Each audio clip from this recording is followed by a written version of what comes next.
கணவன் மனைவியின் கோபம் குடும்பத்தை சிதைக்கும். ஒரு கணவனும் மனைவியும் ஒரு சிறிய பிரச்சனையில் ஒருவருக்கொருவர் சண்டையிட்டு பிரிகின்றனர். பிரிந்த கொஞ்ச நாட்களில் மனைவி கர்ப்பமாக இருப்பதை அறிந்த மகிழ்ச்சியில் தனது கணவனுக்கு ஒரு கடிதம் எழுதுகிறார். 1வது கடிதம்: நான் உங்களிடம் ஒரு நல்ல செய்தி சொல்ல வேண்டும், சீக்கிரம் வீட்டிற்கு வாருங்கள் என்று எழுதினார். மனைவியின் மீதும் கோபம் தீராத கணவன் அந்த கடிதத்தை படிக்காமலே அதை கிழித்து வீசிவிடுகிறான்.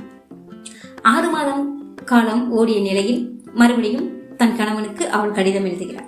நான் கர்ப்பமாக இருக்கிறேன், உங்களை காண ஆவலாக இருக்கிறது, சீக்கிரம் வீட்டிற்கு வாருங்கள் என்று எழுதினார். இந்த முறையும் அசாதாரணமான ஏதோ ஒரு யோசனையில் பிறகு படிக்கலாம் என அதோடு கணவன் மறந்து விடுகிறான். கணவன் வாரங்கள் பல செல்ல திடீரென ஏதோ ஒரு ஞான உதயம் அவனுக்குள் வந்து தான் செய்தது தவறு என்பதை உணர்ந்து வீட்டிற்குள் செல்ல புறப்படுகிறான். அப்போது அவன் மனைவியின் 3வது கடிதம் வந்தது. அவளுடன் அதை பிரித்து படிக்க ஆரம்பித்தான். 3வது கடிதம் யார் மீது என்ன தவறு என்றே தெரியவில்லை. எதற்காக நாம் சண்டை போட்டோம் என்பதை ஞாபகத்தில் இல்லை. நீ இல்லாத இந்த வாழ்க்கை எனக்கு பிடிக்கவில்லை. நமக்கு ஒரு குழந்தை பிறந்திருக்கிறான். என் மீது கோபம் என்றாலும் உன் குழந்தையை காண வந்திருக்கலாம். வாழ்க்கையை வெறுத்து விட்டேன். இன்று இரவுக்குள் நீ வீட்டிற்கு வரவில்லை என்றால் நாங்கள் இவ்வுலகத்தை விட்டு பிரிந்திடுவோம் என்று எழுதியிருந்தது. கடிதத்தை படித்தவன் முகமெல்லாம் வேர்த்து நான் எவ்வளவு பெரிய தவறு செய்துவிட்டேன் என எண்ணி காற்றை விட வேகமாக வீட்டிற்கு ஓடினான். இவன் வருவதற்குள் அங்கே தீப்பற்றி எரிந்தது இவன் வீடு.